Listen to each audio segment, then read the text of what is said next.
Welcome to your all-active Reserve and Veterans TV series. This information education show has 3 goals.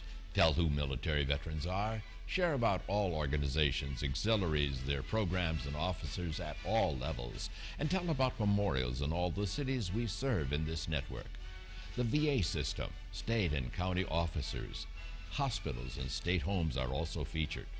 Please do check out our websites. Share your program ideas and concerns via the contact information on the show. We open each month's show with a patriotic theme.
Thank you once again for joining us for Vets Visits on TV.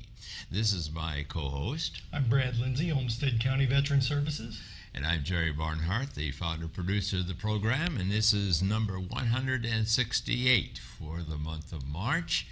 And we want to begin by reminding you that our patriotic opening was the American Legion Honor Guard and the Pledge of Allegiance, and featuring, of course, the Star-Spangled Banner, and we'll have more to say about that in a few moments. So let's look first at our dates in history. In 1931, the Star-Spangled Banner was made our national anthem. Of course, it was Francis Scott Key on a British gunboat that was shooting out at the Baltimore fort that got inspired with the lyrics. So that's our first date in history. And then on the 9th of March, Wednesday, begins the Christian season of Lent. And the 17th is St. Patrick's Day. I got a little bit of me brogue in there. I should have brought along my little leprechaun, and I did get one this year too. And your pointy shoes. Added it to my arsenal. Okay, and then the 20th of March is the first full day of spring. And with that, of course, we want to acknowledge that we do have this little made-in-China outfit with a little bird and some mushrooms popping up out of a plant and the whole 9 yards. You think you think you get inspired by that? It's a pretty dang cold day, but we'll try. And coming to record today in February, there's what, how many, 5-6 feet of snow in many places? Yeah, and well below zero. Okay, so let's get all warmed up with the very thought of the future spring. And how about our first feature? Jerry has interviewed Congressman Tim Walz, who serves on the House Veterans Committee, several times. Last November, he was returned to the House by Minnesota's 1st District. Let's get this up to date from last summer. Good morning, Congressman. Morning, Jerry. Good to see you again. Thank you for taking a few moments out of your busy schedule. You were introduced as the highest-ranking sergeant major. Yeah, sergeant. they've never had an E9 in Congress. Okay. Never had above an E8. And actually, it was a Legion member at a gathering one time when they announced that at a hearing, stood up and said, "Well, it's about damn time," and said that care for the veterans. I think it's a good. It's a good analogy and a good lesson for me that care of those senior NCOs, the first sergeants and the sergeant majors, is about the care of the soldiers, and that's what the VA committee needs to do. So is it the only committee that you serve on? Or? No, I serve on three others, actually. I'm both on the list agriculture, transportation, and then I serve on the executive committee on China, which is 9 members of the House and 9 members of the Senate, dealing with China trade, human rights issues. I have pretty extensive experience with China, but I think I serve on the most committees of any member of the House because I specifically asked and wanted to make sure I got an extension and a waiver to be on VA. I think it's incredibly important where so many members have not served that are on the committee. They can do well, and I don't want to shortchange folks who aren't in the military serving on if they want to care, but it's different, I think, if you have that knowledge of the language and everything else. So on the VA, what are some of the observations that you've made over the years and some of the latest developments? I think you named 3 this Yeah, well, I think advanced appropriations, making sure that we're never late again. This was a Legion's top initiative, and I got to be honest with you, the folks out there, lobbyists across the spectrum, said it'll never happen. The obstacles are too great. The Legion chose to take it on, which of course is kind of their motto, no challenge too big, and they got it through. I think the new GI Bill, adjusting to the realities of the 21st century, the Guard and Reserve, and then I think starting to understand in the care of our veterans when it comes to especially the invisible wounds of war, post-traumatic stress, and some of the things that come with it. I think those 3 things have dramatically changed in a very short amount of time, and I would say my observation of serving on the committee, as I told people here, is there's times that it's very frustrating, and our political climate is very frustrating. The VA committee is very, very encouraging. It's a sense of togetherness in this. The commander has been there and witnessed this. Now, this is an oversight, overseeing. Yeah, the oversight is critical. I said on you the had some strong words for the VA. Strong too. words. And I said on the Oversight and Investigation Committee, we have been as active as we've been. We have, for the first time in 20 years, significantly beefed up the IG, the Inspector General's budget, making sure that, because we have a responsibility for each and every taxpayer dollar to be spent wisely, and each and every veteran to get the best possible care. And there have been the backlog of claims, unacceptable. Medical errors that happen to our veterans, unacceptable. Breaches in security to our data, unacceptable. And as I said, and I'll continue to say it, Jerry, I am the VA's biggest advocate, but I will be their biggest critic. I sometimes feel like I do with my children. I love them to death, but I will do what's necessary to keep them straight when they need to stay straight. I'm sure all veterans organizations greatly appreciate the take that you've shared with us today.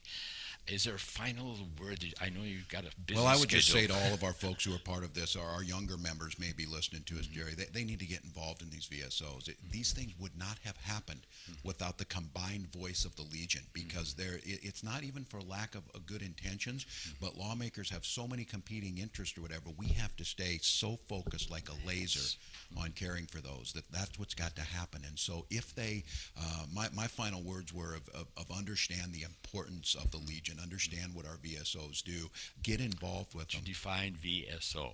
Yeah, veteran service organizations, from the Legion to the Disabled American Veterans and their small ones. The one thing I would say is, with the Legion being at many times kind of the center of things, of pulling everyone in, the singular voice that these different groups have spoken with, whether it's Vietnam Veterans of America, there's a new one, the Iraq and Afghanistan Veterans of America, IAVA, they're all folding in and working together of filling that voice of making sure our veterans are cared for. The American public, I can tell you for certain, Jerry, and I would be absolutely convinced this is the case. I do not talk to a single resident here in the 1st District who doesn't say, do everything you can for the veterans. It's our responsibility to provide that oversight, provide the funding, and then to make sure it's carried through.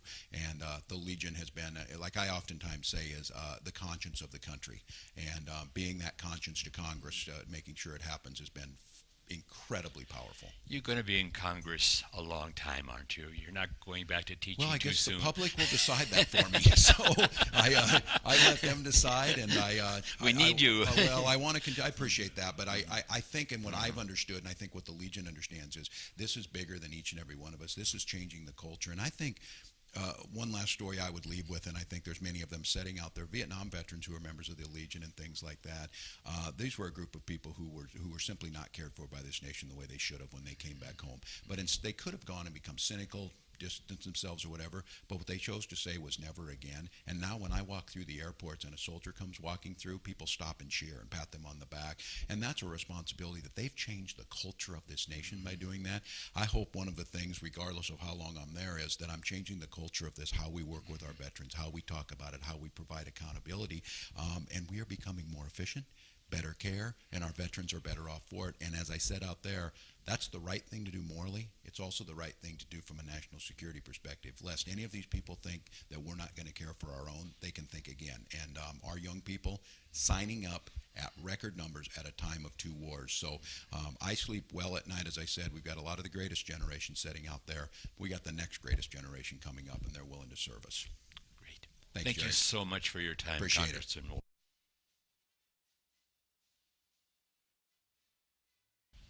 Veterans exposed to herbicides while serving along the DMZ, demilitarized zone in Korea, will have an easier path to access quality health care and benefits under a new Department of Veterans Affairs regulation that will expand the dates when illnesses caused by herbicide exposure can be presumed to be related to Agent Orange.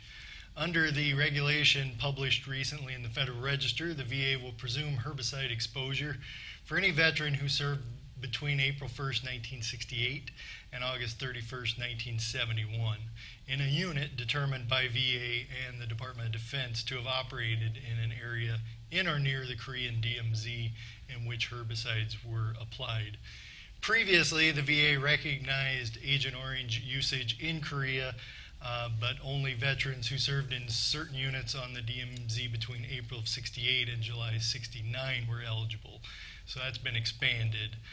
In practical terms, eligible veterans who have specific illnesses that the VA presumes to be associated with herbicide exposure, of which there are 13, do not have to prove an association between their illness and their military service.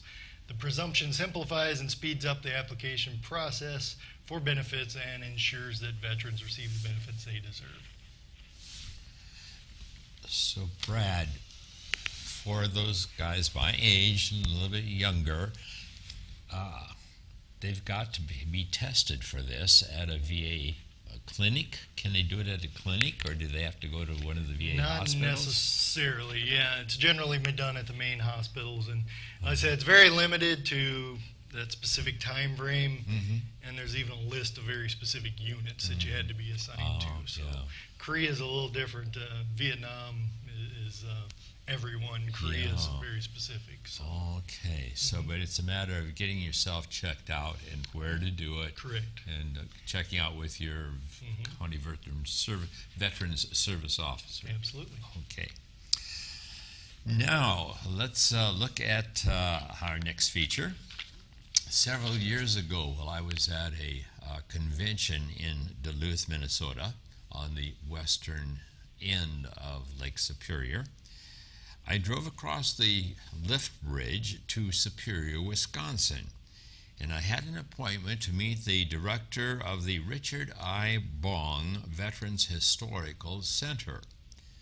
Please do watch for the phone number and the website to get the folder, and I hope that this coming summer, maybe spring, you can look forward to a visit if you're vacationing along the western southern side of the of Lake Superior.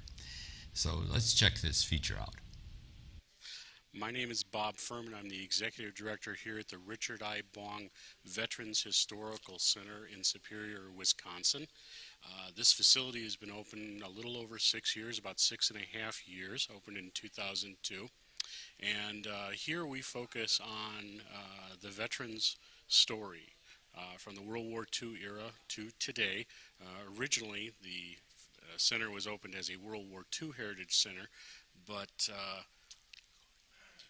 interestingly enough, not long after opening, the center started to hear from people that they were impressed with what we did with World War II and wanted to know, would we look at other veterans eras as well? And I don't think a museum can ever have any greater compliment than that to have people ask you to be included in it.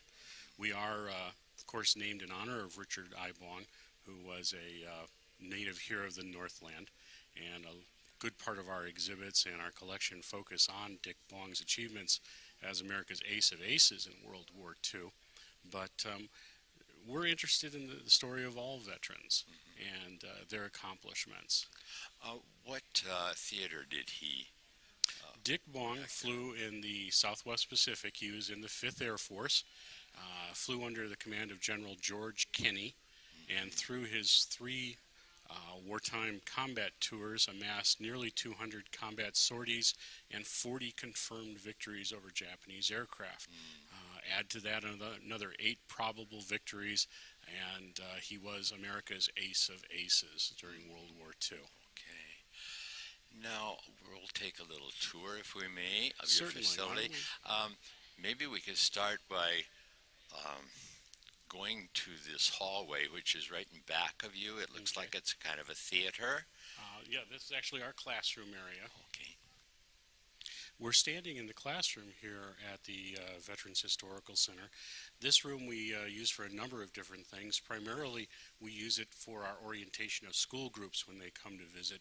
Anywhere from maybe 2,000 to 3,000 school children in a year come and visit. 5th grade, 8th grade, and then also high school classes. We also occasionally do get some university students that come as well. We like to start out our students' tours with a little orientation to who Dick Bong was and what he did and what have you. And then we always move into our hands-on history. We have an educational component to our collection, materials that the kids can actually hold in their hands, get a little history in their hands as opposed to just seeing artifacts and cases. And that always seems to really make a great impression with the kids and with the teachers. We're back here in the center's lobby, and I'm standing in front of our new acquisitions case. This is something we started a couple of years ago in the lobby, where we give a chance to let people see some of the new material that's come into our collection.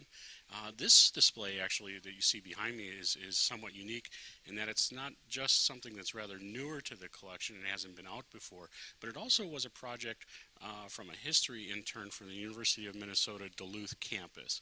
In fact, Michelle Blood, the intern who did this project, just did her presentation on it yesterday. Now, who is this person? Corporal Muriel? Corporal Muriel Fonger Idzarek, and I hope I pronounced that last name right because it's a toughie. She was from Minnesota, actually. And what went branch into of service is that? This is the Women's Marine Corps. Oh. And this is their summer uniform. She ended up serving in California, and as the recruiting posters and such said, become a Marine and free up a Marine. In effect, have the ladies join the Marine Corps so that they could take care of clerical work and things along those lines and free men up for combat roles. We're out here in the lobby of the center, and this view is showing you our gift shop. A lot of our visitors will stop in the gift shop and pick up some material to take along with them. Not just souvenir type material. We try to, of course, carry that, things like the mugs and the magnets and T-shirts and what have you. But we also try to carry a nice selection of books related to military history, World War II history, and forward. And they're always very popular with our visitors. Now we're swinging down to these World War II vets. And what's the story on them?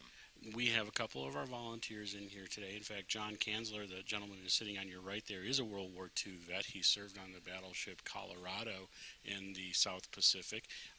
We have several volunteers here who are veterans from World War II, from Korea, from Vietnam, and forward. And they serve as greeters at the museum, as these two gentlemen are doing. Also, they work with our curator in our collections area. They will help us with some clerical things, and they are a big help when it comes to taking care of the school tours. I'm sure. A couple of our volunteers are really great with working with that hands-on I shook collection. with a hand of a veteran. Exactly. Right. One of the other important symbiotic relationships we have here at the center is with our local American Legion Post 435, which is the Richard I. Bong Post. When this center was planned and built several years ago, the American Legion Post actually made a financial contribution, and there was arrangements made so that they would have their office here in the post. And it's worked out really terrific. A lot of the guys from the Legion are volunteers here, and they, along with members of local VFW Post 1091, work together every Friday morning and supply what we call our honor guard for a flag of honor ceremony, which actually was an idea that came out of the American Legion and the VFW Fellows. They thought it would be great to honor a veteran each week. And so at 8:30 every Friday morning, they will go out and they will retire the flags, and then a family will bring in a flag. Sometimes it's the coffin flag or what have you. Bring it in, and at 9 o'clock, they'll raise that flag in honor of that veteran. Wonderful. It's a terrific program. It's not something that's charged for. It's done absolutely free. The local newspaper will carry it. Very nice article with a picture of the veteran and such. So it's really terrific. And of course, depending on the branch of service, the Honor Guard also will have that service branch flag in the procession as well when they go out to raise the flag. And it's interesting. A lot of the guys in the Honor Guard, they're older gentlemen. They're retired. One as old as 90, David Tippo's out there. And regardless of the weather, they're out there. And, you know, I'm 40 years younger than these guys, and I feel like some kind of wimp being out there freezing in January and February. But they're out there. They're a bunch of tough old birds, and they just love doing it. Starting the day of the Flag of Honor ceremonies every Friday, the family will bring in a photograph of the veteran. Sometimes they'll bring in some of his decorations and what have you.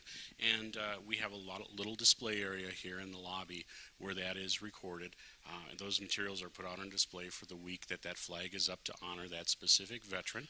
And what we're looking at here is actually the record book of the Flag of Honor.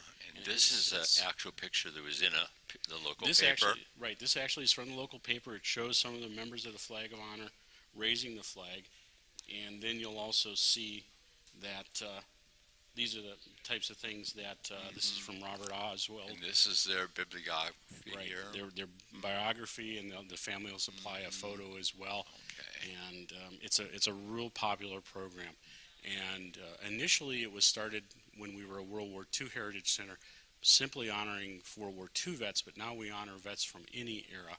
And so we've had vets from the Civil War, from World War I, World War II, all the way up to a young gentleman lost his life in desert, actually in Baghdad, excuse me.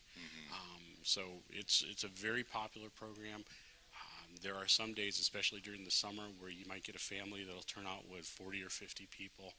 And it's very moving. It's very affecting. Great. It really is. We're out here in the main gallery at the center and looking right now at one of our newest installations, which is an exhibit entitled Delivering the Goods, which looks at the merchant marine experience during World War II. We were really tickled about this exhibit. It was part of our collection that wasn't very well developed.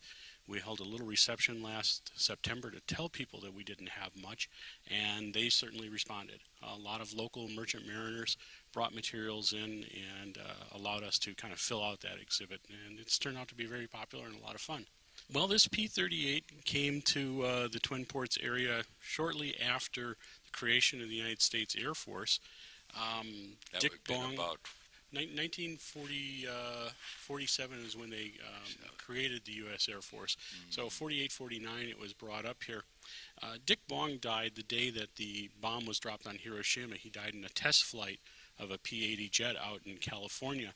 And the people up here in the Northland didn't want to forget Dick.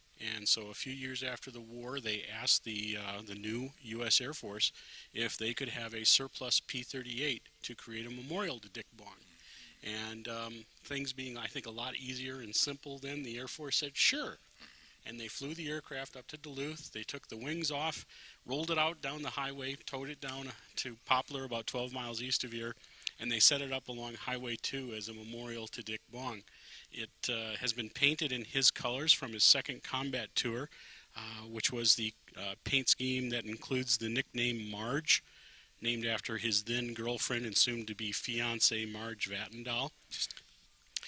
This shows the nose of the P-38. Marge's picture is actually her high school graduation picture, which she gave a copy to Dick when he went back for his second combat tour.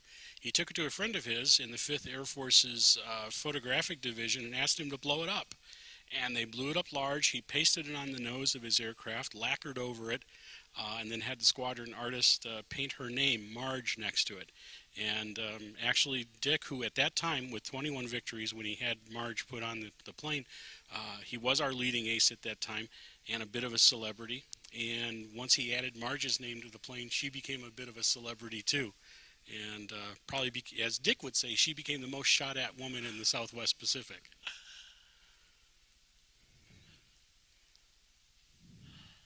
How long did he fly this type of aircraft? He flew this aircraft through all 3 of his combat tours, a little bit short of 200 combat sorties. He loved to fly the P-38. He tried several different types. He was, I know, not very fond of the P-47, for instance, which didn't make him popular with P-47 pilots. But it was a good match for him. He enjoyed flying the P-38, and it's interesting that both he and our second highest scoring ace, Tommy McGuire, both flew P-38s. The center here is about 22,000 square feet. We see about 12,000 visitors a year.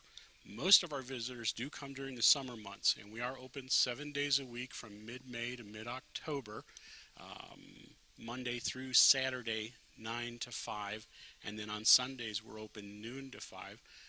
There's an awful lot here to see in the Twin Ports, some fine museums. We think we have one of the better ones here, and we hope that people do put us on their itinerary when they come to visit northeastern Minnesota or northwestern Wisconsin. Tomorrow I'm going to be tape a program involving a number of military who are going to be going overseas in the near future. So I hope this is going to stop shortly. Yeah. Who knows when. But in the meantime, we hope that if you know people that have been serving overseas or who have returned, check out with their families, check with them, keep in touch. They need your support, and we do hope that you'll help these younger veterans to enter into some one of the, or maybe more, of the veterans organizations. Thank you so much for joining us for Vets Visits on TV for March, and let us know if there's something special happening in your area that could be possibly taped by someone in your area if you're too far away in our 22-state network. So until next month, have yourself a nice spring day come the 20th of March, and we'll look forward to seeing you. Take care.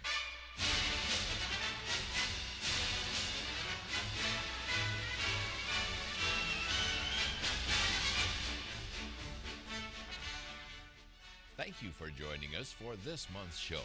Seen in over 350 communities for over 3,500 half-hour periods. Our websites have additional information about the show and are updated bi-monthly. To contact us, you are welcome to use one of these electronic methods. For all ground mail with questions, suggestions for future programs, you may use this address. Our IRS nonprofit status is 501c3, Information Education. The Minnesota Commissioner of VA and these state-level organizations believe in and endorse Vets Visits. Join us next time, won't you, for Vets Visits on TV.